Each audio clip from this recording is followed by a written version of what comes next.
We'll get started here.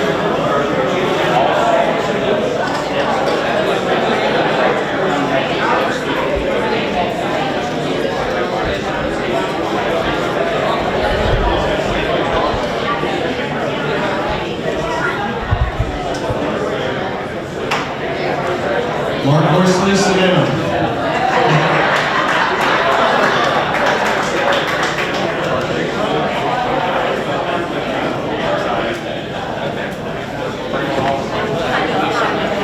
All right, you can campaign after. All right, everybody please make your way to your seats.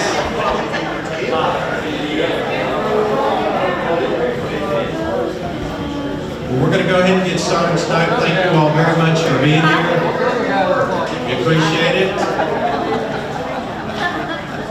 So we're going to start out with a prayer and then Pledge of Allegiance. Our prayer tonight is going to be led by Johnny Byron, the chaplain at the Lewis County Sheriff's Office, and then the pledge to be led by Roger John of the Chamber of Commerce. So, John? Let's all bow our heads. Our Father in heaven, we bow before you, and we come with thanksgiving in our hearts. We thank you for a nation that we can gather together like this, and we thank you for your blessing and your ordination or your approval of a governing body that you have ordained. It's not perfect, but it's one that you have given us the authority to be able to have, that we might have peace, that we might have order over chaos. And we've gathered here to be able to meet together and to be able to share a meal together. And we ask your blessing on that meal and your blessing on our time together. In Jesus' name I pray. Amen. Amen. Face the flag.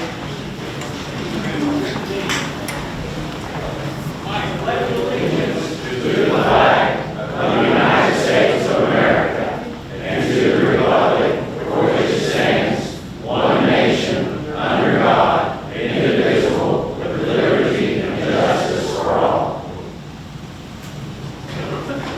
Okay, food is over here to my left, so have at it, and then we'll be back with you here after a while for our speaking portion. And this table up here to my right, if you all want to go first.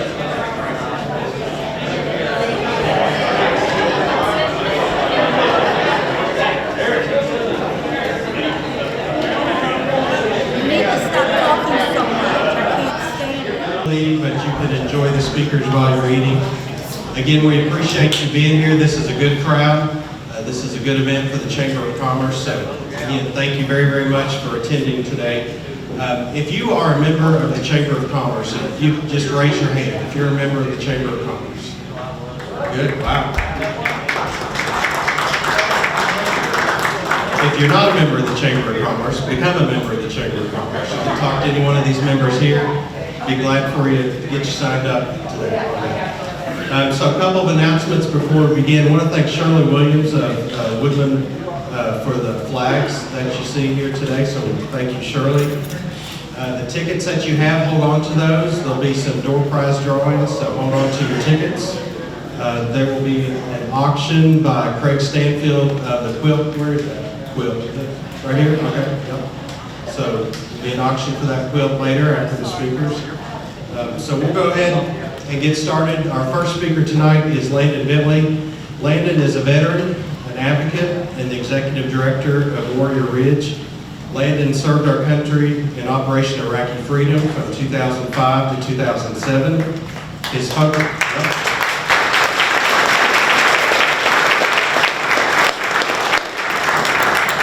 Landon's focus as a veteran is helping and assisting his fellow veterans. He does a great job of that. So, Landon Bentley. Hey guys, thanks. I'll keep it short and sweet. I know there's people here to see, not me probably, and I've been asked 150 times, like, why are you sitting at the big kids table? What's going on? So, all right, so here's what we do. A lot of you guys know what we do. And I think that's why I was invited to speak, which I greatly appreciate it because our mission is extremely meaningful and it's working. This is the first of our third year. We reconnect combat veterans, right? Not just any veteran. There are 40-some thousand veteran nonprofits in the United States of America. We still haven't found one that's doing what we're doing, okay? We provide support systems. The veteran suicide rate is out of control in our country. It's out of control. There are different numbers. You can talk to the Department of Defense. You can talk to whoever you want to. Some people say, I think DOD right now is saying 17 and a half a day. I think there's some discrepancies counting overdoses and suicides and things like that. I'm not a big wig. I don't know the exact number, right? What I do know is I've had 4 of my buddies that I fought with commit suicide after we've been home, and most veterans that I meet at least have 1, right? So it's bad. It's bad, okay? So what we do is we provide all expense-paid trips. We reconnect the actual guys that walk the street. They kicked in doors together, they've been blown up together, they've been shot at, they've been shot. These guys are real deal guys. These are real warriors in our country that we need to honor. Everyone says they support the troops, okay? It's time to do something that works. Let's give them support systems. Let's give them something to look forward to for the rest of their life. Keep them hanging on, even if we only keep them 1 more year. And what I mean by that is, when we nominate a team to come to Warrior Ridge, they don't just come once. We pay their airfare, we pay their travel, we pay everything, and they come back once a year for the rest of their life.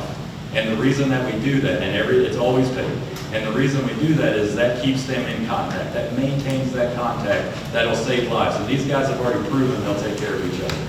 So continue supporting us, man. I appreciate you guys so much. It's been a roller coaster. Me and a buddy started, and we thought, let's raise enough money to get 1 team a year together. You know, and it's grown into something completely different now, and that's because of Lewis County. That's so true. So if it wasn't for Lewis County, there's no way, I don't think anywhere else we would have started this would work. We have 0 government funding, no grants, not 1. This is bluegrass, we're doing this. We are actually doing this, and we're winning, okay? These guys, I've got Dave right here. Dave, if you don't care to stand up for just a second, man, because I want everybody to see him. Dave. He's a real deal Army vet. This guy, how many deployments? 2, Iraq, Afghanistan. Iraq, Afghanistan vet. Real guy. He's one of our attendees, so if you see him around, please ask questions. Please see what we do. You don't have to believe me. Listen to one of the guys that's been through it. He's coming back, in October for their team's 2nd year. So it's pretty cool what we're doing. I'll keep it short and sweet. I know everybody's busy. Thank you guys so much. And if you want a flyer or anything like that, we're laying over here underneath the quilt. Thank you guys very much.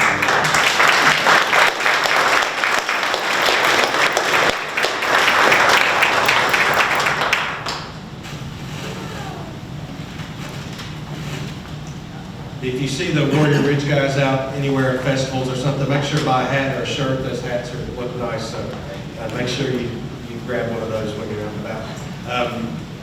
I realized I failed to introduce myself, by the way. My name is Ben Harrison. I'm a Lewis County attorney. I think I know most everybody in the room. I've served as Lewis County attorney since 2018, and I'm very happy to be here and helping the chamber. I know the chamber does great things for our local community here. Our next speaker is County Judge Executive George Sparks. George began his service as Lewis County Judge Executive in 2023. Prior to serving as Judge Executive, he served as Lewis County Emergency Management Director, and he previously retired from the Maysville Fire Department. So, Judge Sparks.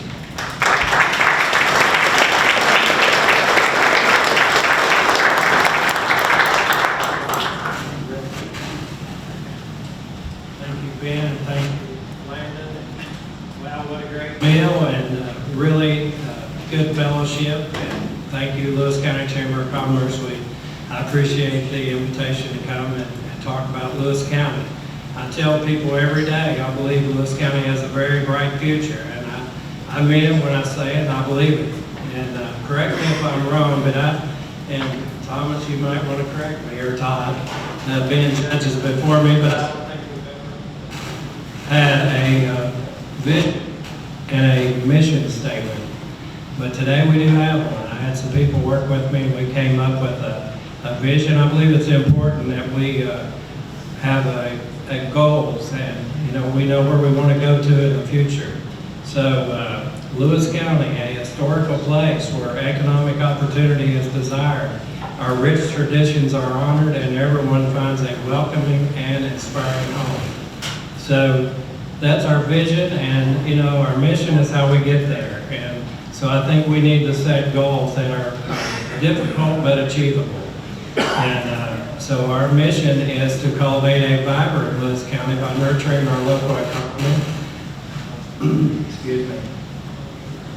Nurturing our local economy and celebrating our rich heritage and welcoming others to experience the beauty and the spirit of our community. So, you know, I think Lewis County has so much potential when I look around. You know, we're one of the larger counties in the state. We've got one of the longest shorelines of the Ohio River. We've got the rail running along that. We've got Kinnickinnick Creek and Cabin Creek and Salt Lake Creek and other creeks. And we have an abundance of hardwood timber and rich history, you know, being named after Meriwether Lewis, the Lewis and Clark Trail, which is right down there, Veterans Park, going up through there. So that's a big deal, and we're one of the most beautiful places. I've had people come here from all over the state and beyond, and they say, wow, I've never been here before, but this is one of the most beautiful places. So I appreciate that, and I believe tourism and outdoor recreation can benefit us greatly here in Lewis County, and I think that we're working really hard on that. I know Jonathan Ruggles is here, and I told him I was going to talk about his 1806 Adventures, an 8,000-acre ATV park. If you like dirt bikes or UTVs or four-wheelers, you can go out there and ride on some beautiful hills, beautiful trees, just a lot. And you know, with the Mud Lick Valley Raceway over in Petersville, I was over there in July with some friends, and they sold 2,500 tickets and let about 600 kids in free. They had a great night, a sold-out crowd, and they've done a lot over there, and I think the future is bright for them. And I want to mention the Tollsboro Lions Club Fair. Those guys, I'm telling you, they worked really, really hard.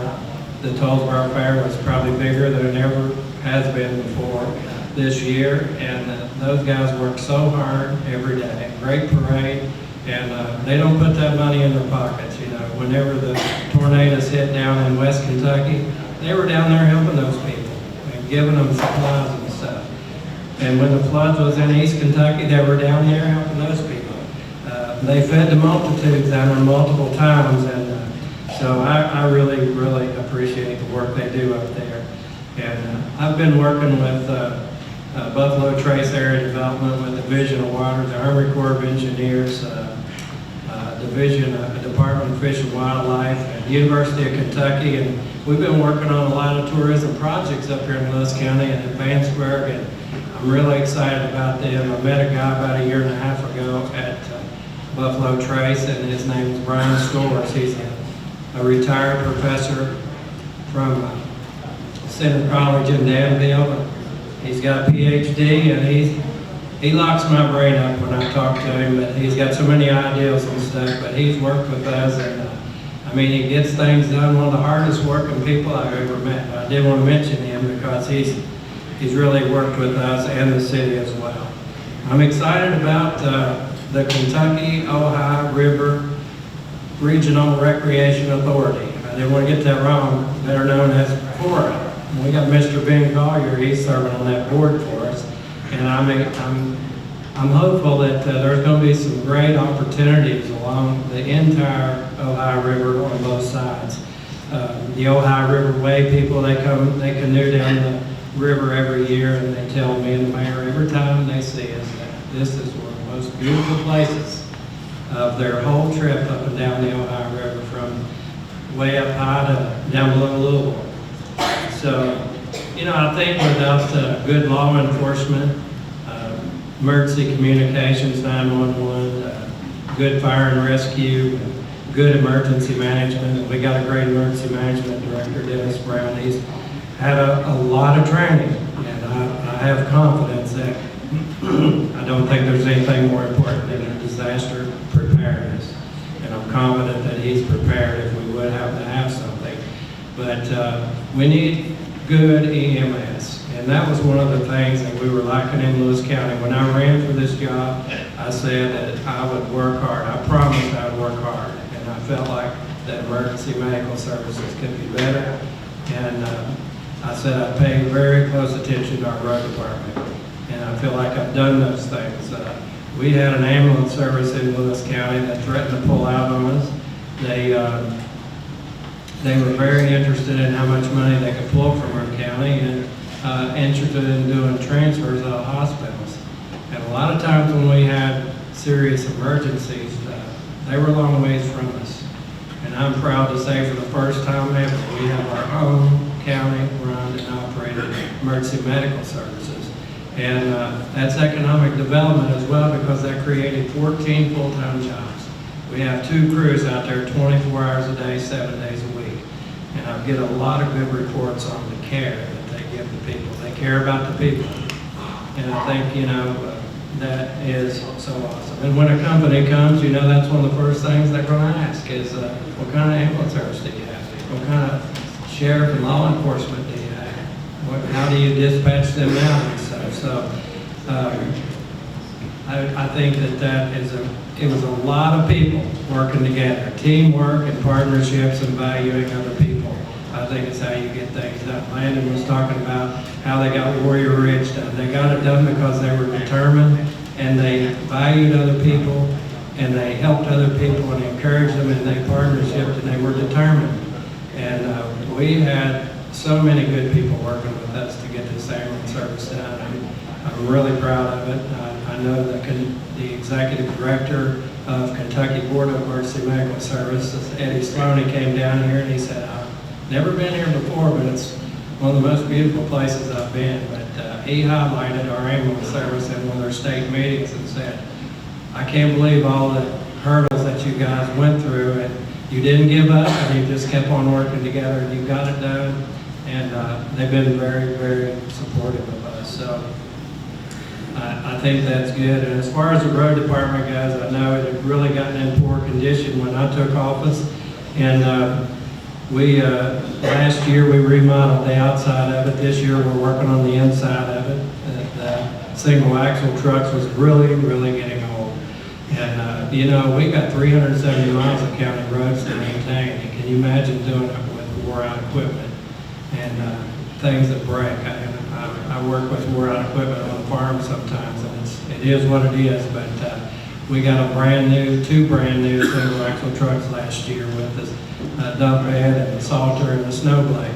And we got 2 more coming, and their loader and backhoe is about 20 years old, and they have brand new ones out there now. So unfortunately, we spent a lot of money to get that done at one time, but we are going to maintain that and take good care of it, and hopefully in the next few years we're going to be doing some nice road improvements. So I know we have to take good care of our businesses, and I see a lot of familiar faces here. I went to a lot of the businesses. I encourage them, and I want to make sure that they are connected to Buffalo Trace, the Workforce Development, the Small Business Development Center, and they have everything that we can possibly do to help them be successful, because they're paying our people, and that's what puts the food on their table. So it's very important to them. But last week I was at the TEMCO Workforce Development Annual Meeting in Moorhead, and one of their success stories was a business forum that we had here in Lewis County. We had about 30-some businesses represented with about 50 or 60 people there. And they got to meet each other and learn about what each other does, and give each other little tips. And we had ideal sharing and networking, and I thought that was really, really nice that they recognized that. So anyway, moving on a little bit, I've got a couple more little things here, and I'll get out of the road. But we have plenty of space for other businesses to come here in Lewis County.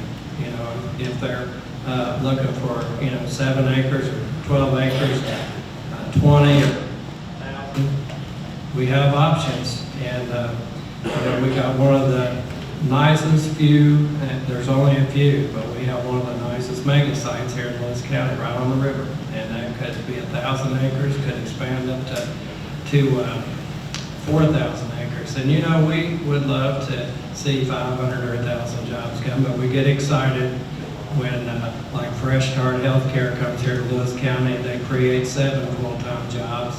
And Nelson Brothers up in Firebrick, when they have recently added about 20 jobs. They went from about 40 to 60 people, and I think that's exciting to me. And I believe that, we got about 13,000 people here, and 3,700 leave Lewis County to go to work, and 750 come in. So our workforce participation rate's in the 40s, but I'm not happy to see that there are several counties in East Kentucky that are below ours, and I think that we can, when we work together and we partnership and we add value and appreciate other people, we can accomplish great things. And for these elected officials here, the federal and the state, I would just say help us any way you can, anytime you can, as much as you can, as long as you can. And when you guys come along beside us and join us, we're even going to get a lot of good things accomplished. Ain't that right, Thomas? So thank you all. We appreciate you. Have a good night.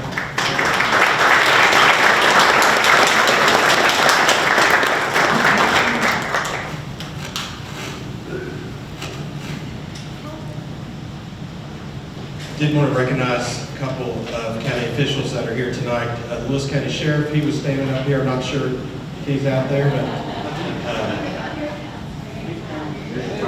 our Sheriff's Office.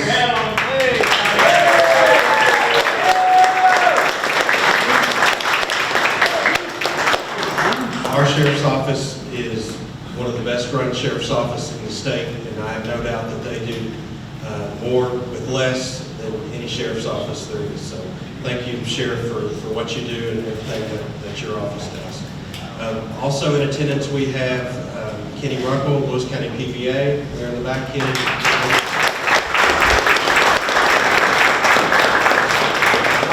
And we have Mark Horsley, Magistrate, District 4.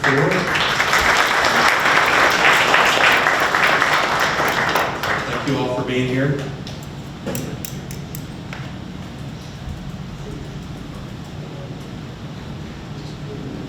So our next guest is Patrick Flannery.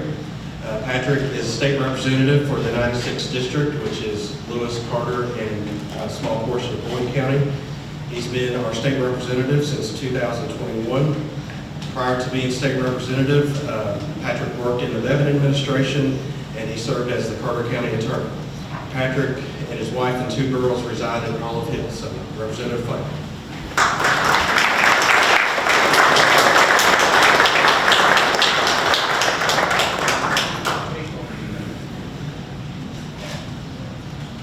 Good evening, how are you all? Good. Glad to be here. Thank you all for whoever prepared the food. Probably better than the Cracker Barrel. Cracker Barrel in the news lately. I was actually driving the other day and thought, why do we get so upset about something like the Cracker Barrel?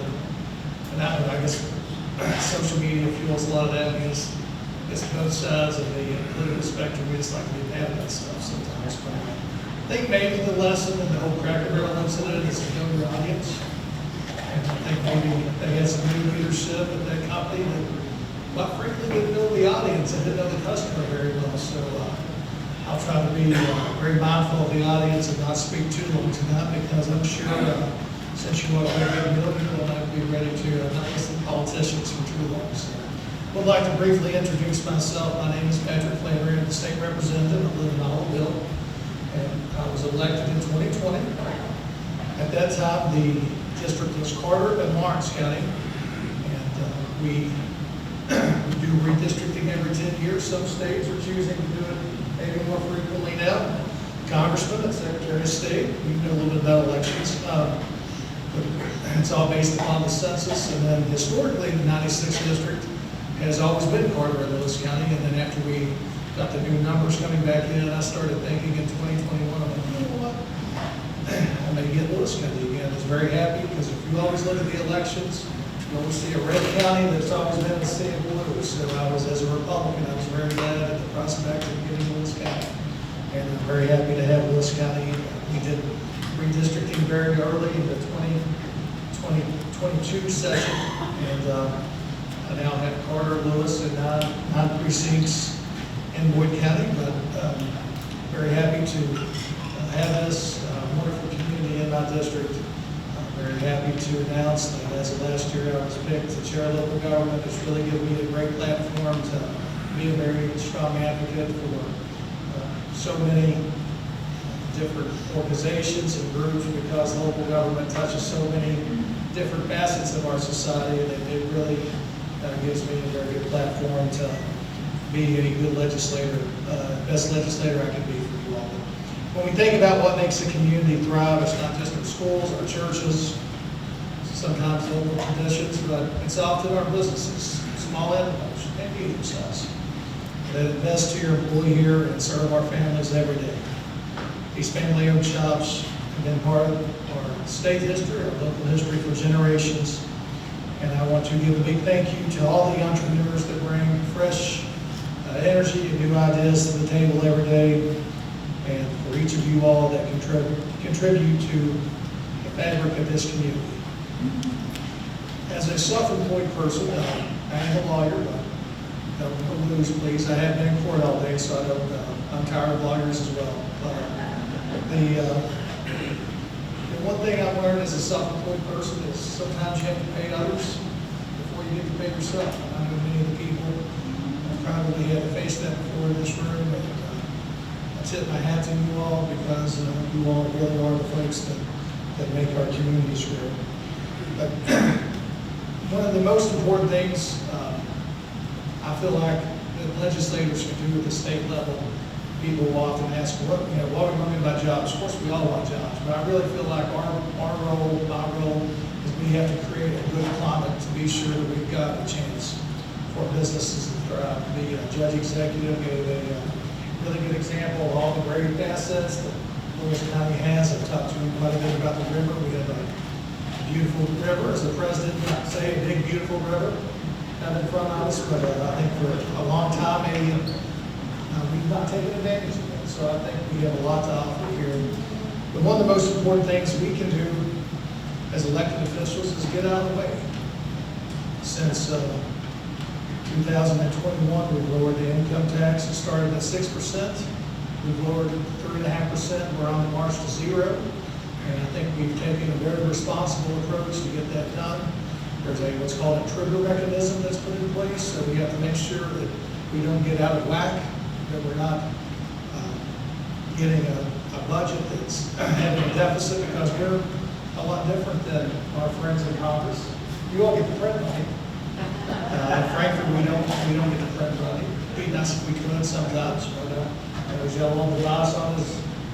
It shows how horrible that is right now. But that's one big difference in state governments compared to federal government, is we can't print money. But quite frankly, it's just about getting out of the way and be sure that we have a good climate so businesses can thrive, entrepreneurs can grow. If you look at all the states that are really growing, one of the big common denominators that you see is low income taxes or no income taxes at all. You look at our friends in Tennessee, and you really compare the before and after, and you see aerial photographs of what happened. It's astonishing how Tennessee has taken off. If you look at Florida and Texas, so we got to be sure that we get there so we can just get out of the way, be sure we don't have too much government overreach, and let good entrepreneurs and business people do what they do best. Thank you all very much for the opportunity to be here tonight. And I got to meet you. I look forward to meeting you all tonight. Very glad to get to meet Mr. Bentley tonight. What a wonderful organization. And that was very much worth the trip. Just to get to meet him tonight and hear the great things that he's doing to help our veterans. Very important work. Thank you all.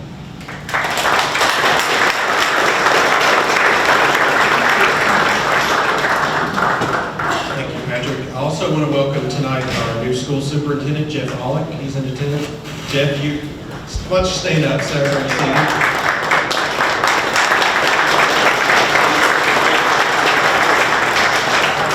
Thank you for being here tonight. So I've been told that we need to take about a brief 5-minute intermission. There's cake out here, so feel free to use the restroom, grab a piece of cake out here in the lobby area, and we'll be right back here in about 5 minutes.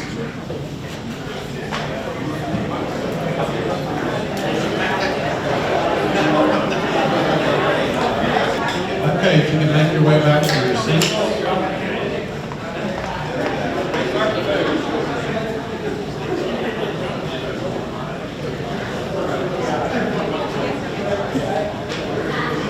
got some more individuals I want to recognize that are with us tonight.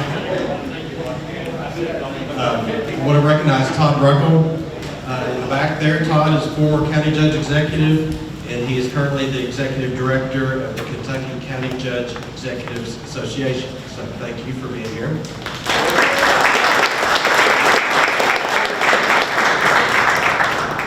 From the Tollsboro Lions Club, we have former judge executive Craig Stanfield and Steve Peterson. So thank you all for being here. Thank you for being here. We also have Bill Tom Stone of the Batesburg Electric Plant Board. Thank you, Bill Tom. And a special thank you to John Collins for catering the event tonight. So thank you, John.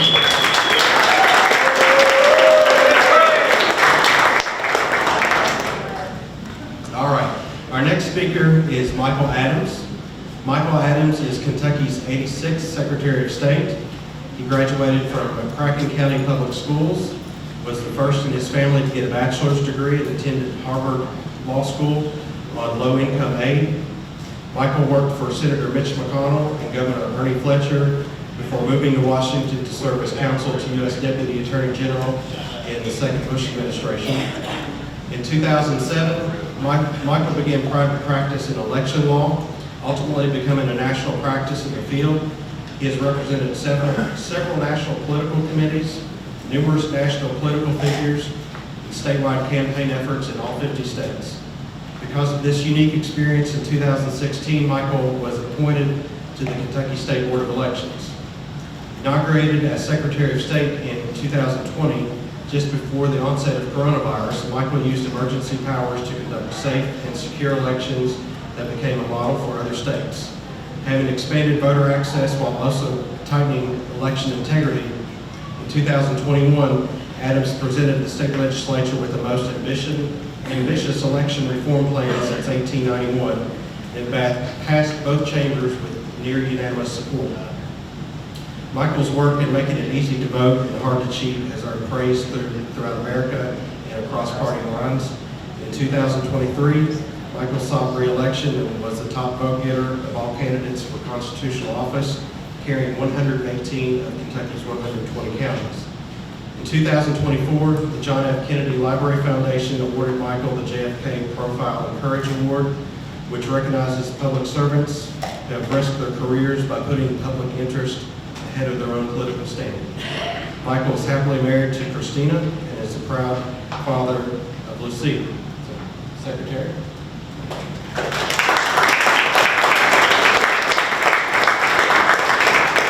Thank you. Sorry for the long bio. I think what Vin's trying to say is a whole and thank you also for letting me speak before Congressman Bass. Nobody ever wants to have to speak after Congressman Bass. That's such a good speaker. Always a dynamo. So, good evening. This is not the first time that you all have invited me to speak to you.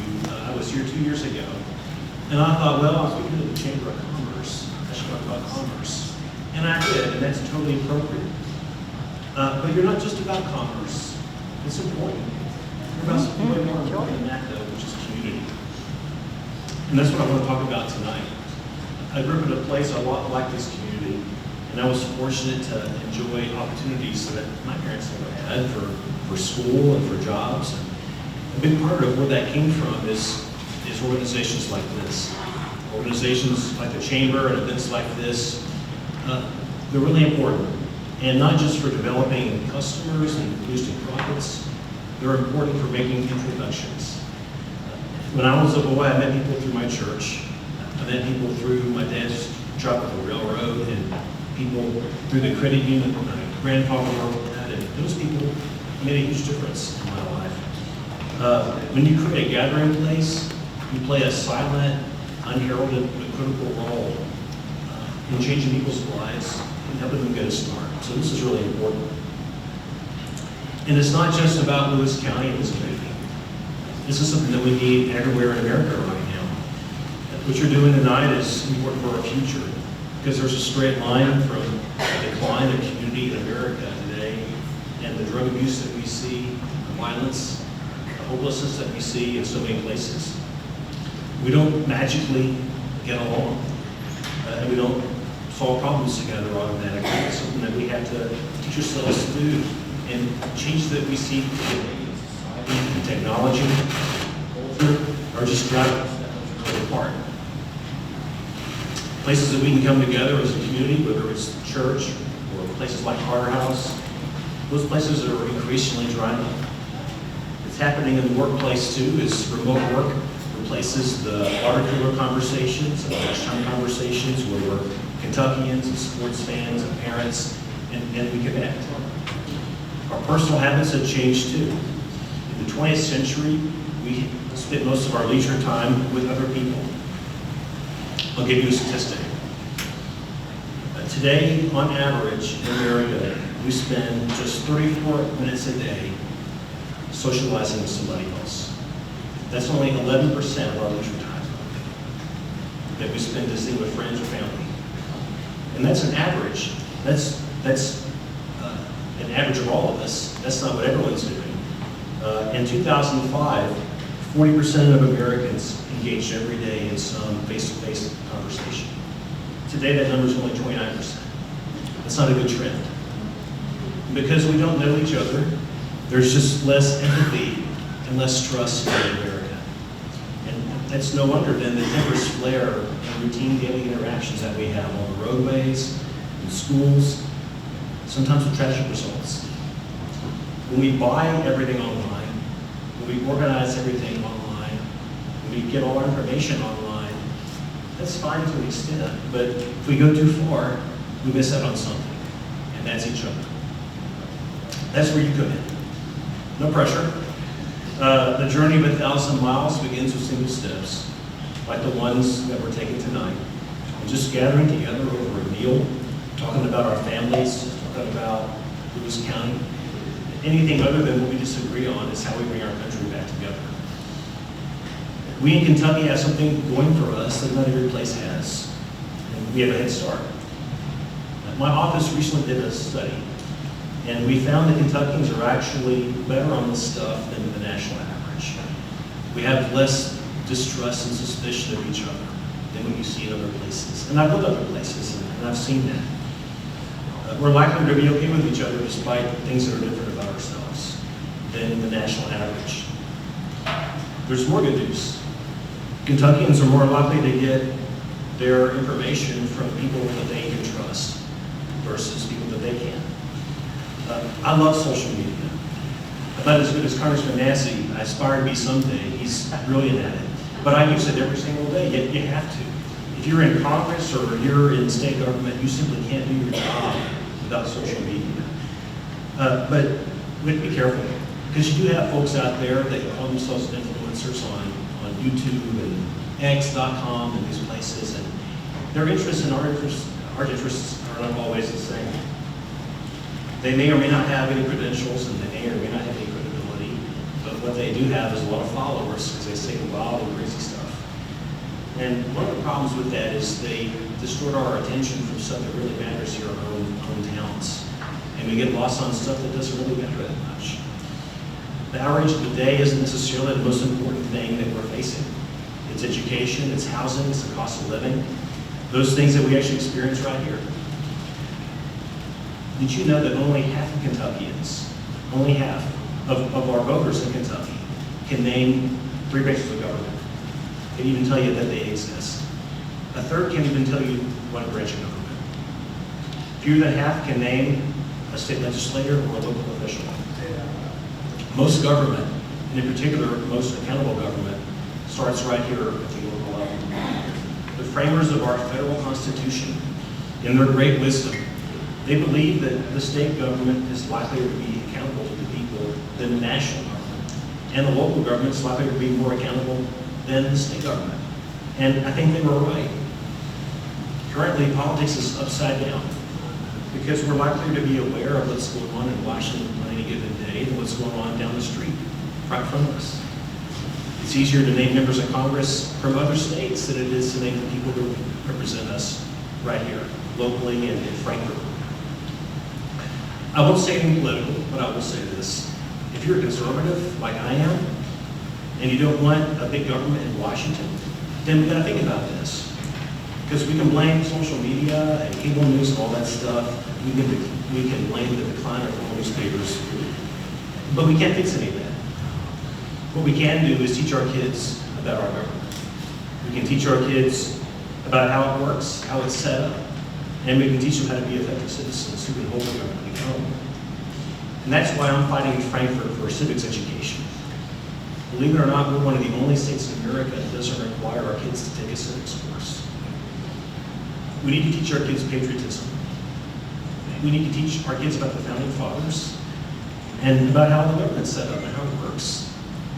If you go back and look at the debates that we had in Frankfurt 200 years ago about whether we should have public education in the Constitution as a right for Kentuckians, the goal was not to train a workforce or prepare students for college.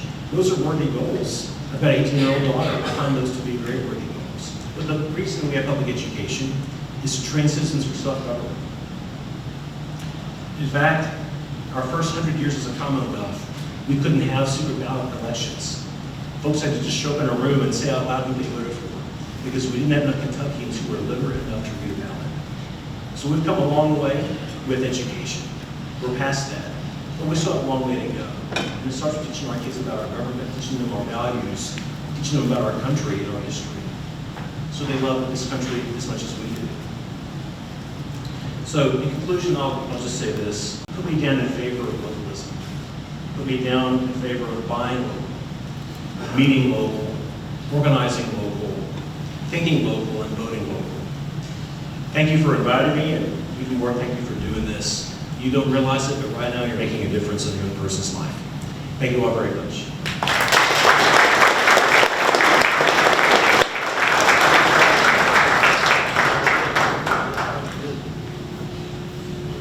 Okay, for our next speaker, I want you to get your wallets out. We're not going to pay for the debt or anything quite yet.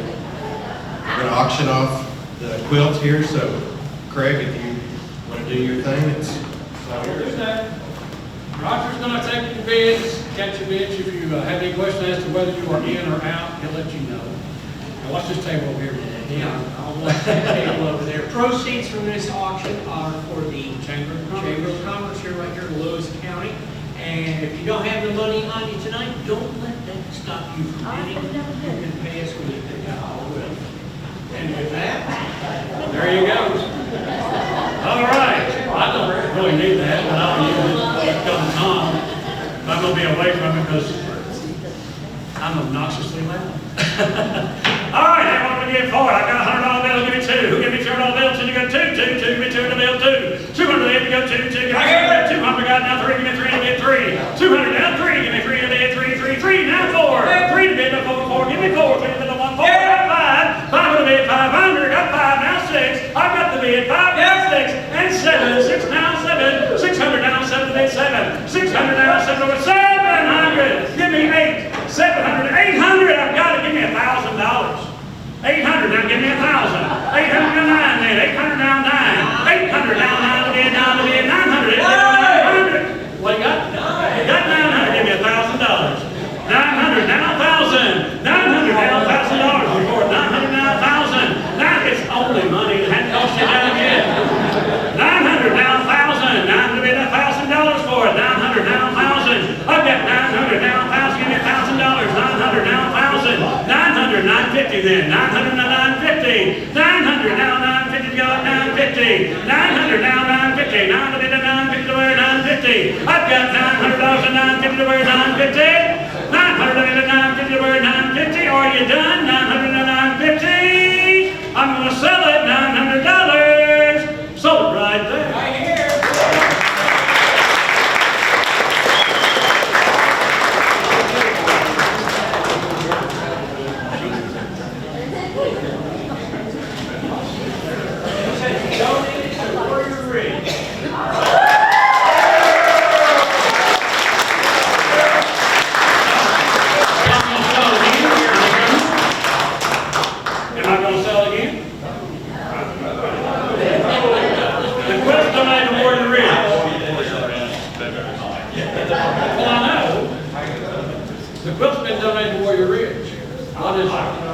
We'll sell it again.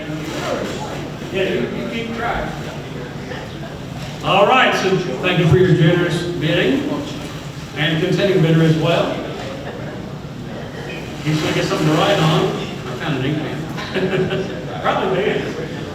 All right, I've got $900 the first time around. This time it goes to Warrior Ridge. We give $800 to start. I've got $800, okay? 800, now 9. 800, no 850. 800 bid, no 850 to where 850. 800, now 850 to where 850. 8 bid, 8 and a quarter. 800, now 8 and a quarter to where quarter. Quarter, 8 bid, 8 and a quarter to where quarter. 8 and a quarter, give me 8 and a half. 8 and a quarter, now 8 and a half. Give me $900. I've got 900, right? 900? Is that a yes? $900? Yes, 9. I've got 9, 9 and a quarter. 9 and a quarter, 9 and a half, 9 and a half, 975, $1,000 to go. Give me $1,000. I got it. Give me 1,100. 1,000, 1,100. Now 12 goes for a good cause. 11, now 12. 11, now 12 to where 12, little bit of 12 to where 12, 12, 12. 1,100, now 12, little bit of 12 to where 12, 12, 12. $1,100. Gonna sell it. Sold. $1,100, Patrick.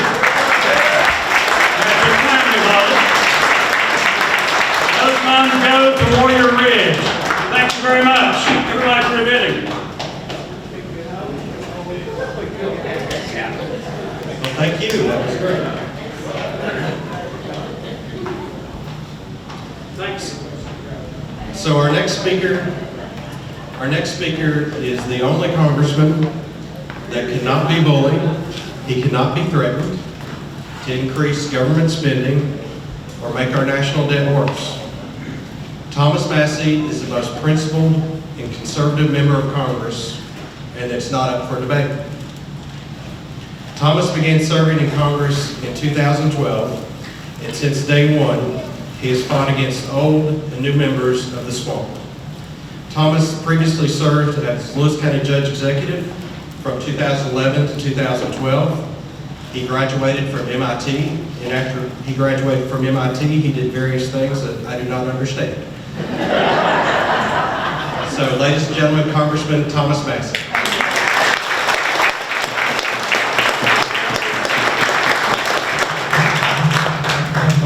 I'm going to give everybody a chance to scratch their head because nobody was moving during that auction once I got $1,000. I know I wasn't going to scratch my head then. I want to thank Joni Pugh for inviting me here.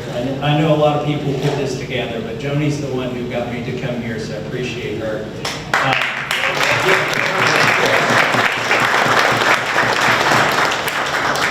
So it was inspiring hearing what Judge Sparks has got done. I appreciate all the things. It's a lot harder job than it is being in Congress. It really is, because the buck stops at your office. And you don't have a scheduler, you don't have all these people to insulate you. I know how hard it is to buy a gallon of milk when you're the judge executive. Now nobody bothers me in the store. So the way, just to bring this home, the difference between being in local government and being in federal government, there was a woman who was upset that her trash hadn't been picked up. So she called her congressman. It used to be Gene Snyder. And he picked up the phone in Washington, D.C., and he said, what's the problem? She said, my trash hasn't been picked up. What are you going to do about it? He said, well, I don't really have anything to do with the trash pickup. I'm a congressman. Did you think about calling your magistrate? And she said, of course I thought about that, but I'm not going to start that high up. And that's the way I feel these days in Washington, D.C. It's hard to get anything done. I'm going to tell a story that I've never told here. I think the statute of limitations has run out. It's been 15 years, but when I was judge executive, I did something that I can now admit to. Hopefully Johnny won't arrest me here. Okay. We were always having problems at the jail and keeping it going and funding the jail. Very hard to do. And Chris McCain was our jailer, and he came to me and he said, Judge, we got a problem. We're out of hot water. The inmates on the state side that go out and pick up trash and do all this stuff, they can't take a shower. And it's smelling pretty bad over here in the jail. And I said, well, why didn't you just replace the hot water heater? He said they want $12,000 for a hot water heater. I said, you've got to be kidding me. So I went and looked at it. And it's not one you can buy at Lowe's. It's like an industrial one with 1¼ inch fittings. And I had just run on not raising your all's taxes. And we were trying to get things under control at the jail. He said, what do you want to do? They got to have a shower. I said, I'll get on eBay and find a hot water heater. So I found one, new in the box, just like the one at the jail for $5,500. And I held a meeting of the magistrates and advanced notice in the Lewis County Herald. Dennis probably printed the notice and showed up at the meeting. And we voted to buy it now on eBay. So we got this hot water heater. I didn't pay for tailgate delivery, so I got the inmates to pick it up out of the semi and set it down. They said, who's going to put it in? I said, I'll do it. They said, give me 3 inmates and let's go in there and take the old hot water heater out. So the 3 inmates pulled that thing out of there. And I went in the closet and I said, now I just want 1 inmate in the closet with me. And so the hot water heater needs blown. So we go in there and it takes a few hours. We have to run to Lowe's and back and I get it hooked up. And I told the other 2 inmates, I said, go out in the courtyard and strip that hot water heater. It's got a computer on it, it's got all this stuff. Plus, you guys are in here for stripping copper anyway. You know what's worth something. So they go out there in their orange jumpsuits and they're stripping all the copper and the computer and everything off of this thing. And I come out, I get the hot water heater hooked up and I turn it on, it boots up, it's got a computer, it's running, it's doing great. And by the way, all the inmates over there at the jail, they had their face pressed up against the glass in the rec center. They couldn't believe I was going to fix their hot water. And I go out there and the inmate said, Judge, we got everything worth anything off that hot water heater. And I looked at it and I said, you left the most valuable thing here. And they said, no, we know what short iron's bringing at Livingston's. It could be price of aluminum. And I said, no, you left the most valuable thing. I said, what's that? I said, you see that lime green inspection sticker? I need you to get that wet and peel it off and glue it on the noodle. They said, Judge, you go to jail for this. I said, I'll have a hot shower, won't I? And that is a true story. And I've been afraid to tell it for 15 years.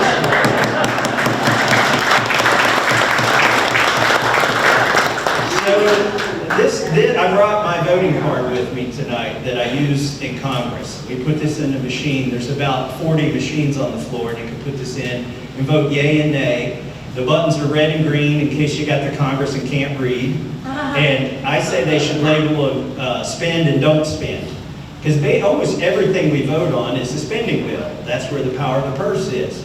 So I keep this card. By the way, I said it was my card. It's not mine. It belongs to you all. It belongs to 750,000 people in Kentucky. And this is actually one of the reasons I haven't joined the Freedom Caucus. Not because I don't want to be conservative or branded as a conservative, but because they put their voting cards together and vote as a block sometimes. And I said, my vote belongs to Kentucky. It doesn't belong to the Republican Party. It doesn't belong to Freedom Caucus. It doesn't belong to the Speaker of the House. It doesn't belong to whoever's in the White House. It belongs to 750,000 people in Kentucky. So I keep it here in my wallet, so I won't lose it. But I accidentally handed it to a waitress because I thought it was my credit card in DC. So this waitress took my voting card and she tried swiping it, chipping it. She even tried to tap it. And I could see she was having some problem with what I thought was my credit card. And she came back and said, sir, your card was rejected. And I said, why was it rejected? She said, it's already got $36 trillion on it. That's the problem. They're all using them like credit cards. So to get my colleagues to care about this, I built this thing, I call it the debt badge. And I wear it every day in Congress. And it's mostly, I've had some people like Nancy Pelosi ask me if it was my step counter. No, Jesus Christ running at the speed of light since the crucifixion could not make this many steps. It's the national debt, and it's electronic, and it's connected to Treasury through Wi-Fi. It's real-time update. And I had one single woman in Congress. She kept staring at it, and I had to tell her, Beth, my eyes are up here. But it is meant to induce anxiety because they don't have any anxiety up there. They're not worried about it. And now we're getting to the point where we are really monetizing our own debt. We used to complain that China and Japan were buying our debt. They're not buying our debt anymore. They don't think it's a good deal. They're like, we buy your debt, you pay us back in dollars 30 years from now, your dollar's not going to be worth anything. We're not going to buy your debt. So now it's institutional banks who are buying our debt. Well, who's loaning those banks the money? We are. The Federal Reserve loans the banks the money. So that's the problem. That's why interest rates are going up now. That's why inflation is high. And it's all because we're not doing what Patrick does in Frankfurt. We're not balancing the budget. We're printing money. We're not doing what George does in the judge's office. We are printing money, and it's a problem. So that's why, ultimately, I didn't vote for the big, beautiful bill. I did vote for those tax cuts in 2017. I've sponsored, like some of the stuff in the big, beautiful bill are actually my bills, like no tax on tip, no tax on senior citizens. Like, those are bills that I've introduced. They put those in the big, beautiful bill, but they did something bad. They cut taxes and increased spending. Now, if you're going to cut taxes, you have to cut spending. You can't do increase one and decrease the other, or we're going to have more of this problem. And what seems like prosperity is not going to be prosperity. So, because it's going to catch up with you and your dollar won't buy as much. So I didn't vote for the big, beautiful bill, but now I've drawn the ire of 3 billionaires who wanted those tax cuts. They're also mad that I'm not sending money overseas. I'm not voting for foreign aid. I say we've got too many problems here at home to be sending it overseas. So there's 3 billionaires, 2 are hedge fund managers, one's on Epstein's Black Book. Wonder why he's mad at me. And one is the widow of a casino mogul.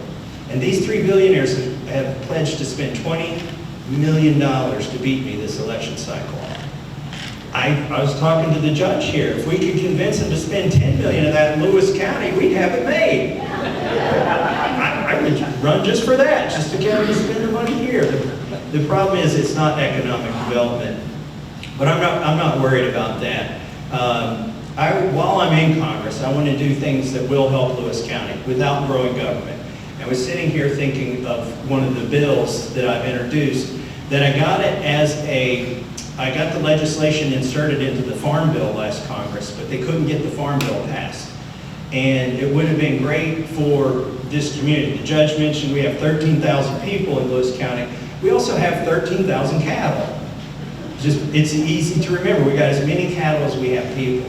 But if you want to get a USDA stamp and you want to sell them to a neighbor by the cut, legally you're supposed to go somewhere. You can't go to Collins's unless you're going to sell somebody half or a quarter of a cow. It's scale prejudicial regulation is what we call it. And so I've introduced a bill called the Prime Act that would let you basically, if you have meat butchered at Collins's butcher shop, you could take it to Collins's grocery and sell it. Because people are buying half and whole cows, and they're fine as long as you comply, and my bill says, as long as you comply with the local health department requirements. It should be as clean as a restaurant in there. And as long as you comply with state laws, you shouldn't have a problem with that. Well, I got a pilot program for that in the last Farm Bill. I think that would be a boon for Lewis County. By the way, my son, Justin, married John Collins' granddaughter. And he said, Dad, I'm going to unite the 2 Garrison dynasties. He's a comedian, okay? But I saw Chief Hilger is here, and I wanted to brag on our ROTC program at the high school, which is so important. It gives a lot of people direction. So my son Justin went into the Army after doing ROTC, and he shot perfect on all the gun. He's got all the badges for all the gun stuff because he was also in the 4-H program here in Lewis County. And they don't get too many young men these days that know how to shoot perfectly with a rifle and a handgun, but that's because of the ROTC program and the 4-H program here in Lewis County. And my son did 6 years in the Army as a crew chief. And when he told Rhonda and I that he was going to be a crew chief, he was going to work on helicopters, we said, that's great, you're going to change the oil, right? Back on the base. He said, no, Dad, I get to be the door gunner. Oh my gosh. Okay, maybe that's not the best idea. But anyway, he did that for 6 years, and he just recently joined the Kentucky National Guard. became a warrant officer, and this week he drove to Alabama, and they're going to teach him how to fly Blackhawks.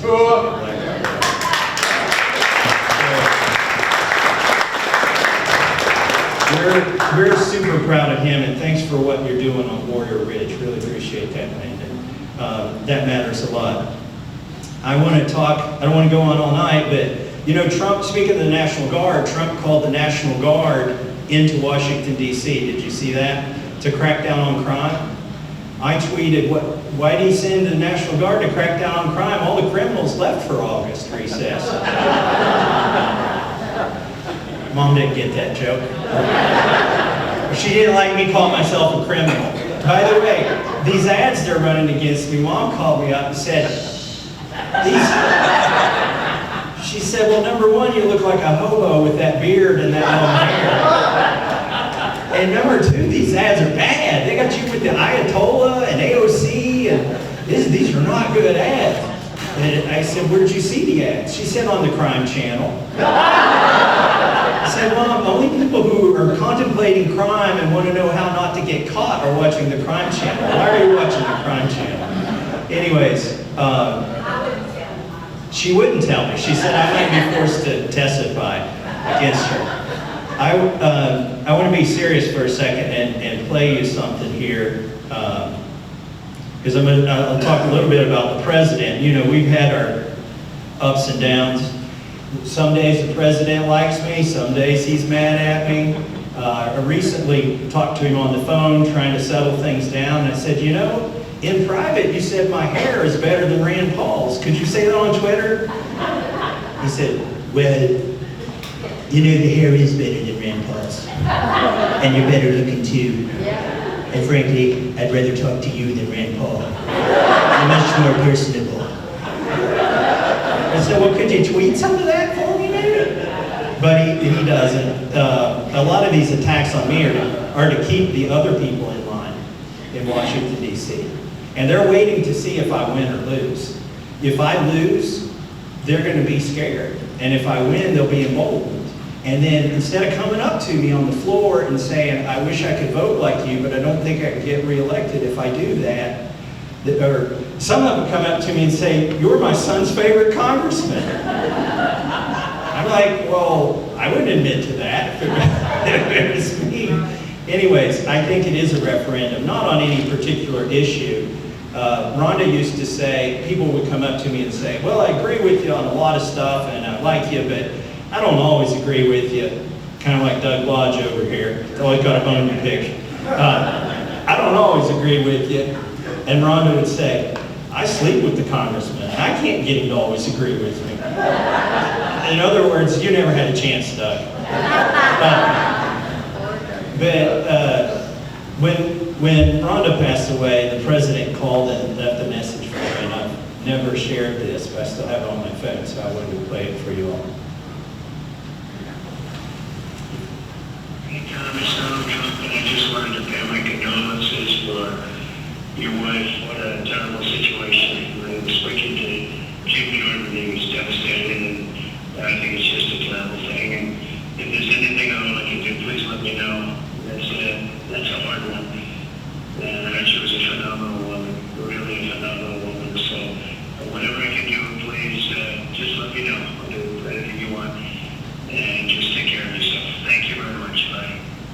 So he's not all bad. And nobody, if I didn't play that, nobody would know he ever did that. Like it didn't gain him anything to do that, but he took out time out of his day to do that. So I made friends with Bobby Kennedy when he came to testify in front of our Judiciary Committee about censorship.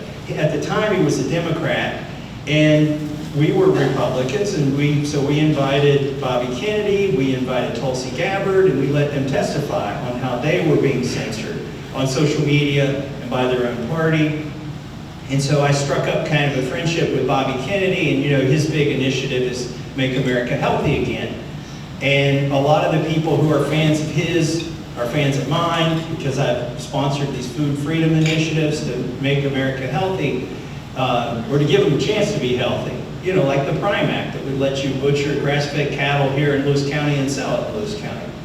So we struck up a friendship, and his people were my kind of people, and he was trying to convince Trump. He joined forces with Trump in the election. This was in the summer. And he was going to be head, if things worked out, he was going to be head of HHS. And he tried to get Trump to make me the head of agriculture, Secretary of Agriculture. And they spent a lot of time on this. We had a whole org chart of people we would hire. I said, the problem is not getting elected, the problem is taking on the swamp. You gotta change the organization when you get there. And he said, okay, so let's pick some people you like. And so we did all this work.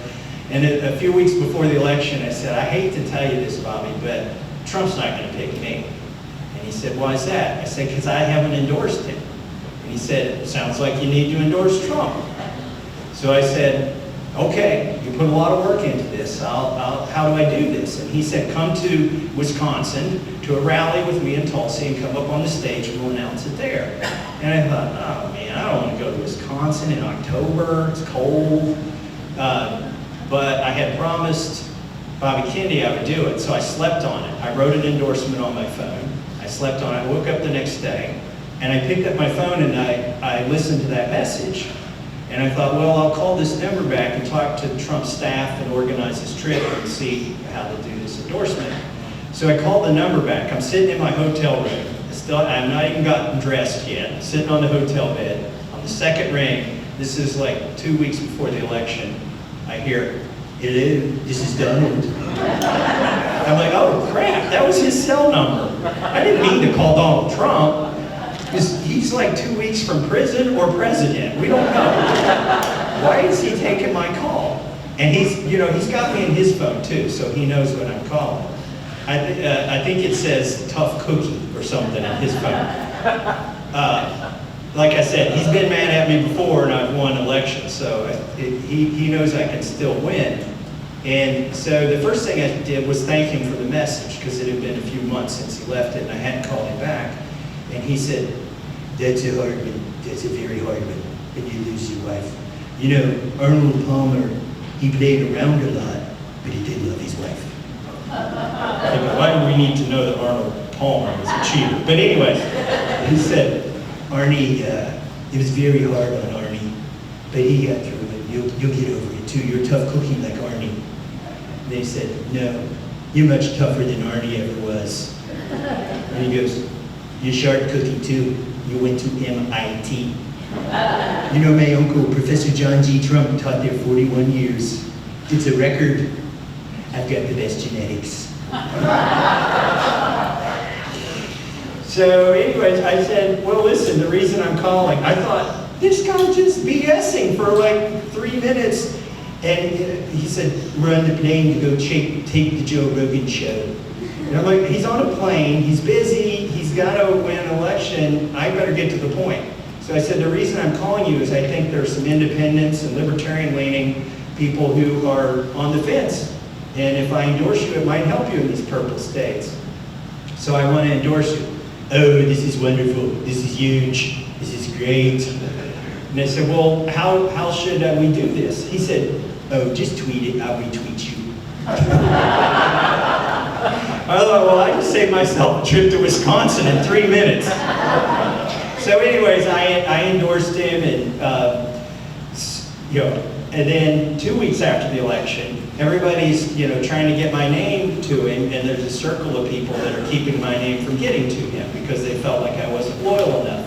So people in that room who were my friends were telling me what was going on in that room, that I was getting vetoed by the committee before it gets to Trump.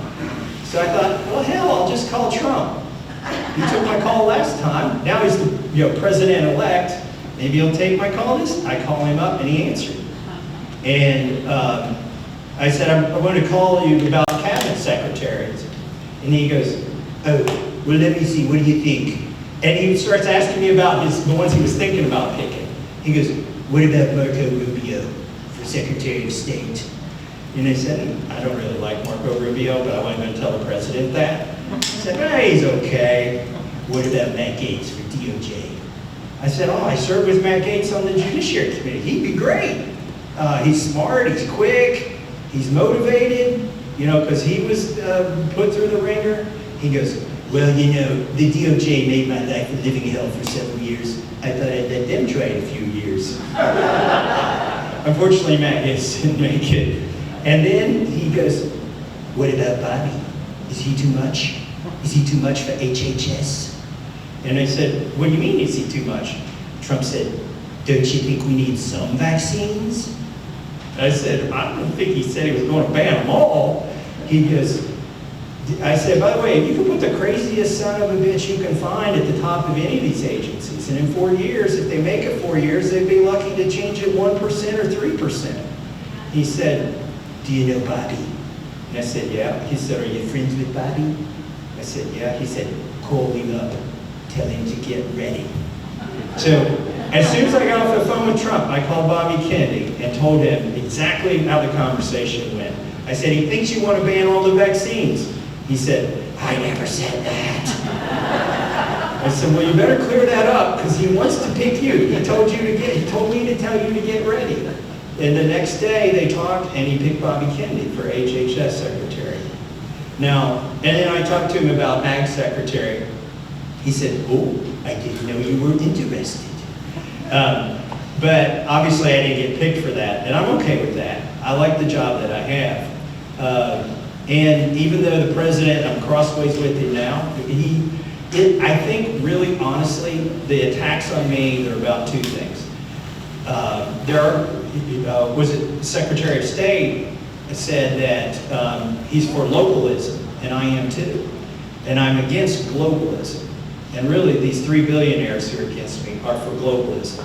They want all the money to flow to the UN, they want all the USAID money, they want it all going overseas, and they want us to buy all the weapons for all the wars all over the globe, and I don't vote for any of that.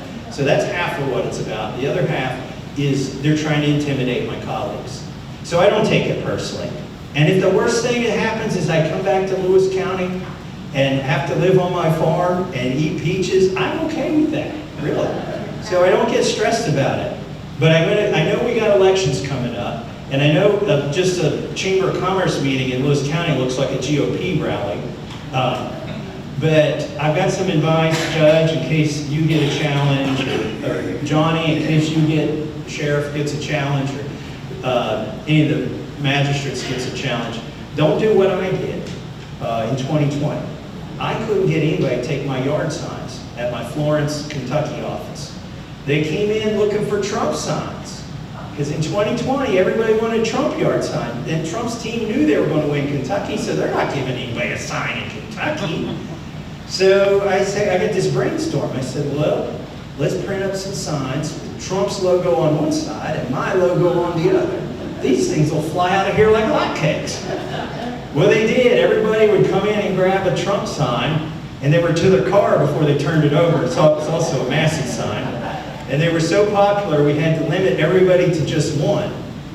But in Greenup County, in our campaign office, this nice old lady comes in and she says, do you have any of those Trump signs? And my team said, yeah, we got one here, man, check it out. She looked at it, she flipped it over, and she saw it had my name on the other side. And she said, could I have one for my daughter? I mean, how could you turn her down? Even though it was limit 1, they gave her 2. A week later, I'm driving through Greenup, Kentucky, past this lady's yard. She had taped them together and it said Trump on both sides. So don't do what I did, George. But definitely re-elect your county attorney, Ben. Thank you and God bless.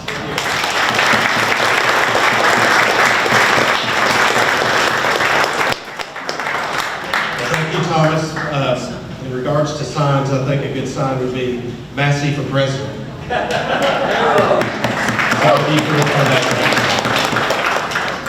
So it looks like Roger's going to do some door prizes. So. We've got a young lady who'll come up and draw tickets, and you've got a number on your ticket, and she's going to draw tickets. And our speaker has been generous as young lady. So your pizza is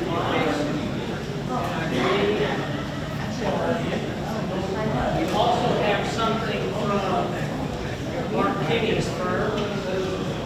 Mark, where's your donation at? Out in the other room. All right, our first one, reach down in there. Me. Okay. Joni Pugh, number 30.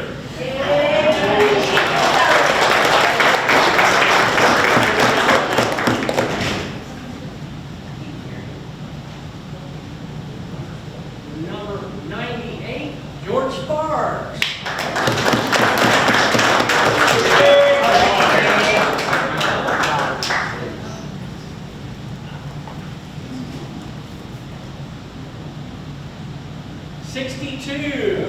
Back in that corner. 62, you got it? Man.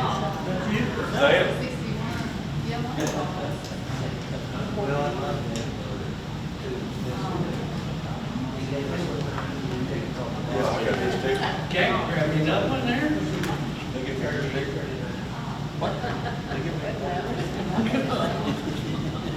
59. Right there. So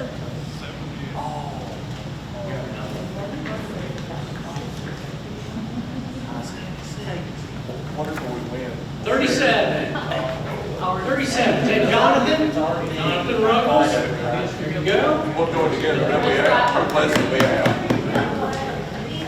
These are pizza coupons. Free pizza. 97.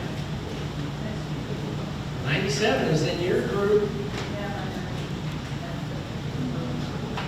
All right, we'll set that aside for you. We've got two more. 71. Hilgers. What are you? Okay. One more pizza.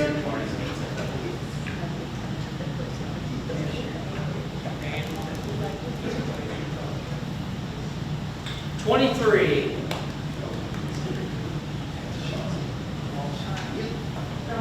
Sean, all right, very good. One more, come up here from this group back there. Draw one more for this wonderful prize.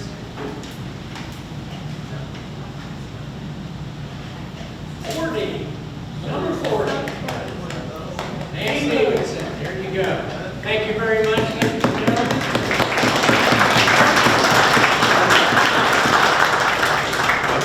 Again, thank you all very, very much for coming out tonight. We appreciate your attendance. This was a great event. If you had any part of this event, thank you so much. Let's give a round of applause to the Chamber of Commerce.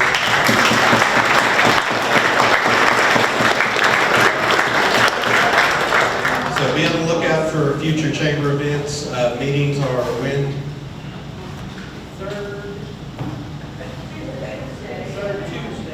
Third Tuesday. Fourth Tuesday. Chamber meetings fourth Tuesday. Check out our Facebook page. Okay. Thank you all very much. Good night.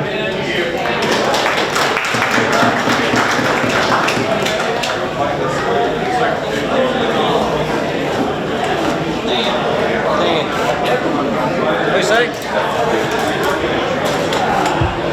good night.